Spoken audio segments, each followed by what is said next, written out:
Assalamualaikum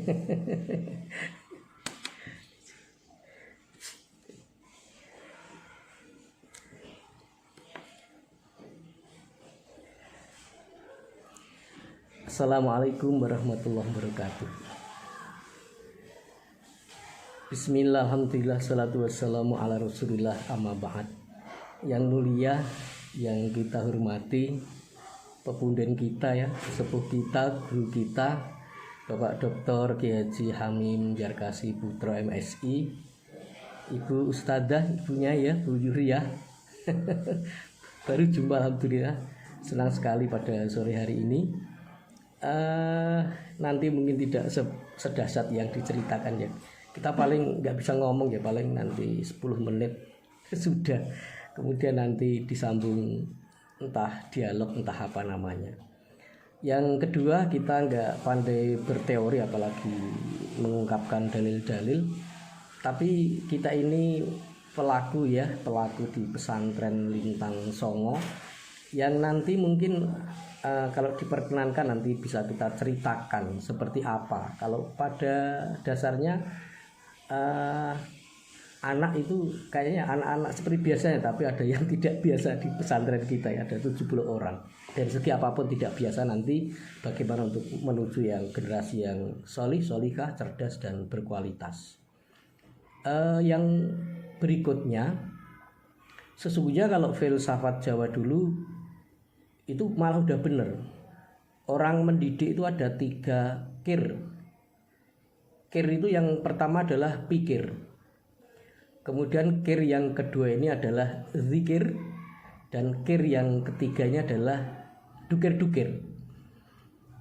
Ini kalau mungkin dibahasakan bahasa Inggris ya, there are 3 H, ada 3 H. The first one is head. Jadi ini kebanyakan orang bias melakukan pendidikan hanya pada kepalanya, intelektualnya. Biar matematiknya hebat, IPA, kimia, fisika. Ini nggak salah, cuman mungkin nggak lengkap.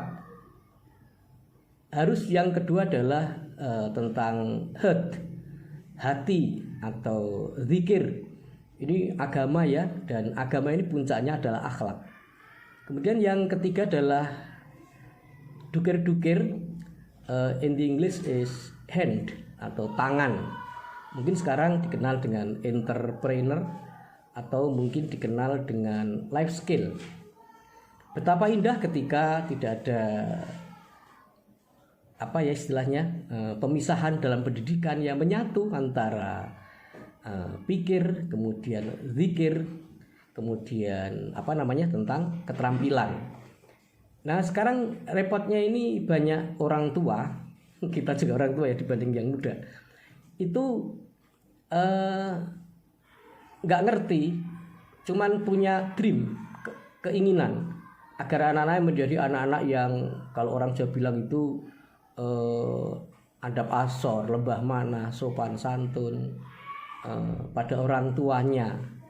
Tapi yang terjadi orang tuanya sendiri salah, malah bahkan ada yang nak ini kamu mau ujian jangan baca Quran jangan banyak, atau memilihkan sekolah kampus jangan di agama, itu kan agamanya banyak banget. Ada juga yang seolah-olah agama ini mengganggu tentang masa depannya anak. Nah ini yang perlu kita perhatikan. Maka semoga konsep 3H atau 3 kir tadi ini benar-benar bisa kita lakukan jadi adil, atau mungkin justru ketika agamanya bagus nanti seperti Bu Ustadzah Yuria tadi ya, apakah kalau agamanya bagus soleh-solehah otomatis cerdas kualitas, mungkin ini nanti perlu ada riset tapi mungkin kayaknya benar. Maka kalau kelak dewasa pun kalau Kanjeng Nabi mewasiatkan kalau mau pilih jodoh yang pertama lihatlah agamanya, ini memang sangat-sangat mendasar ya. Nah kemudian ada kiat-kiat bagaimana untuk menjadikan putra-putra kita ini solih-solihah. Ternyata ini adalah proses yang panjang dan mungkin kayak pepatah mengatakan lifelong education. Pendidikan memang nggak ada habisnya. Sekarang namanya ya belajar itu dari ayunan sampai pada liang kubur. Maka yang pertama untuk menciptakan generasi yang solih-solihah, putra-putri kita, keturunan kita, yang pertama ini mungkin begitu kita punya putra, cucu atau siapapun, yang pertama dari awal udah kita bersamakan, kita kumpulin dengan orang-orang yang soleh, orang-orang yang baik, orang-orang yang beribadah, orang-orang yang taat agama.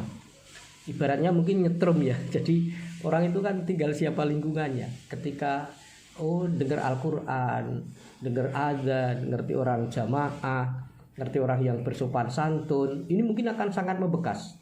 Sebab pasti kita ya, itu rekaman apalagi dari kecil ini malah teringat.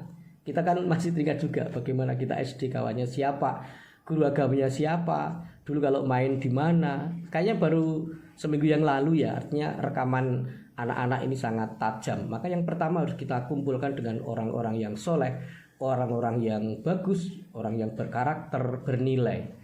Nah apalagi sekarang ini mungkin ya karena zamannya udah banyak yang profesional, mungkin 1, 2 atau sebagian anak kita justru kita kirimkan ke boarding school, ke pondok pesantren atau ke lembaga apa, itu cuma nama. Yang penting itu ada orang-orang yang soleh yang harus dicontoh, harus ditauladani dari kecil. Itu yang pertama. Yang kedua, itu mungkin kita harus memberikan tauladan. Mungkin contoh atau perilaku, ternyata ini adalah guru yang paling hebat. Pengalaman ya, guru yang paling hebat itu kita memberikan contoh. Ya udah, kita ketika mau makan, kalau zaman dulu kan biasanya, nah ayo tangan kanan, ayo duduk, ini berdoa dulu. Nah sampai membekas, sampai kita tua kadang-kadang lupa ya dikira kalau doa mau makan itu doanya anak kecil. Sebenarnya itu dulu orang tua kita ini melatih. Pokoknya kita memberikan tauladan. Ini kalau kita duduk, kalau di hadapan orang tua. Sekarang kan sangat sulit ya menemukan anak-anak itu yang kalau zaman dulu kalau di kampung ya, sekarang memang zamannya udah kredit, udah dulu kan kalau mau lewat aja nyun sewu, derek langkung. Meskipun itu sebenarnya uri ya, uri itu diplomatis ya. Kalau derek cuman selangkung kalau ngasih ya. Kalau nyun sewu itu kan untungnya banyak banget. Tapi udah tuh anaknya meskipun nggak punya sopan lu. So kalau kamu dilamar dia mau ya, itu meskipun gini-gini tapi itu tuh lihat tingkah lakunya. Ini memang akhlak ini kepada siapapun ini akan menjadi penghias. Ketika dia kepada orang yang kaya akan menjadi penghias, orang yang miskin pun ketika berakhlak akan ada hiasannya. Maka ini harus kita tauladani. Maka orang dulu ya dengan anaknya ini bosol. Monggo mriki, monggo maem, monggo lenggah. Tetangganya bingung dengan anaknya kok boso. Itu sebenarnya ini tauladan yang sekarang hilang. Sekarang karena sulit bahasa Indonesia selesai, nggak ada sopan. Nggak, kalau bahasa Jawa itu kan tingkat-tingkat ya, mangan, dahar itu lain-lain itu. Kepala aja ada sirah, ada endas, ada macam-macam. Kita ini sering ya ada santri-santri baru ini yang jujur, polos, lugu, yang tidak bisa berbahasa Jawa, maunya latihan bahasa lokal. Misalnya kita pas ada tamu, enak aja dia ngomong, Pak enggak dasmu reget gitu ya. Kalau bahasa Indonesia kan nggak kelihatan, maaf Pak, kepalanya kotor. Tapi kalau dasmu reget gitu ya, jawabnya sulit ya, dasmu ya reget gitu ya. Kan mestinya sirah atau apa gitu ya, atau mustoko mungkin kalau orang-orang tertentu ya, pada raja seterusnya. Nah maka tauladan ini penting. Betapa anak ini akan memperhatikan, bapak ibu kok ke masjid ngapain ya? Oh jamaah. Nggak usah ngomong, nanti anaknya ngikut sendiri, cucunya ngikut sendiri. Kok kalau pagi itu ternyata duha. Kalau malam kok ternyata tahajud. Ternyata baca Quran. Ternyata ke panti kok ngasih bantuan. Udah kasih contoh, diajak kemana-kemana, itu yang paling hebat. Jadi yang kedua ini adalah tauladan. Yang ketiga ini adalah pengawasan. Kalau dulu kontrol sosial masyarakat hebat ya. Anaknya siapa kok gak sopan. Nah, sekarang kan repot, kalau diingatkan malah anaknya ngomong, orang makan ngatur-ngatur. Wah kita jadinya malah mungkin agak ribet ya. Maka kadangkala kita ini wegah ya males istilahnya ini ngontrol-kontrol karena nanti kalau dibalik repot. Jadi sebenarnya kontrol sosial ini penting. Dulu bilang tak kandake bapakmu loh, saya laporkan ibumu, itu takut. Nah jadi saling mengontrol, jadi aman di sosial, di masyarakat, dia bergaul di rumah apalagi ini bisa kita awasi. Nah sekarang ini repotnya entah di kota ya, kalau di kampung mungkin sering terjadi. Kan di kampung ini apa-apa mungkin malah gratis ya. Ngaji di musola, di madrasah gratis. Saking gratisnya, saking enaknya itu orang tua ini banyak yang nggak ngerti kalau anaknya itu madrasah. Ini kan repot. Ono anak kula nggih ngaji ten nggih sampean to, Pak. Nah, ini kan repot. Nah, mestinya kita awasi, kita antarkan, kita awasi dia keluar dengan siapa, dia bergaul dengan siapa. Jangan sampai anak ini di rumah diawasi juga cuma didiamkan, apalagi pergi. Nah ini penting ya, diawasi, ini sangat penting. Kok pulangnya sore? Nah iya tadi les, kalau nggak corona ya, kalau corona kan apa daring. Kok pulangnya meruput? Iya tadi Pak Guru rapat. Nah ini enak diawasi. Kemudian yang keempat ini diajak dialog, diajak ngobrol. Ini Mbah Nabi Ibrahim memberikan contoh ya, Ismail, saya mimpi kamu suruh Tuhan supaya saya menyembelih, monggo yang dawuh Gusti Allah. Dialog juga dengan istrinya, gimana Bu, ini kita kok dapat perintah untuk menyembelih anak kita, ya monggo kalau yang perintah Tuhan. Jadi ini dialog ini penting. Jadi kadangkala kita ini memaksakan ya, ini cita-cita orang tua anak yang pertama ini dokter saja, padahal dia nggak bakat begini ya, repot. Jadi harus ada dialog ya. Nah dialog ini begini, kalau anak-anak nggak diajak dialog, tidak disapa, itu dia akan mikir, saya di rumah nggak ada yang ngajak ngomong, saya pergi juga nggak ditanya. Maka dia, orang Jawa bilang ini mencari yang gapyak. Yang gapyak itu yang menyapa. Bapak ibunya nggak pernah menyapa, kan kalau disapa seneng. Nduk, tadi kayaknya matematik ulangan dapat berapa? 4 Bu. Alhamdulillah, bagus banget ya, kayak kursi. Wah, anaknya seneng, nggak usah dicacat terus. Papat itu udah mungkin tertinggi ya, lainnya mungkin cuma 3, atau ada yang 1, ada yang 0. Disapa itu senang. Tapi kalau nggak disapa, dia mencari yang senang mensapa. Nah, sekarang yang suka menyapa itu ya HP. Kan ditanya apapun keluar. Di Google, di YouTube, mau pengen apa aja, diajak ngobrol itu enak. Apa yang dikemau itu dapat. Nah ini penting ya, anak-anak itu diajak ngobrol atau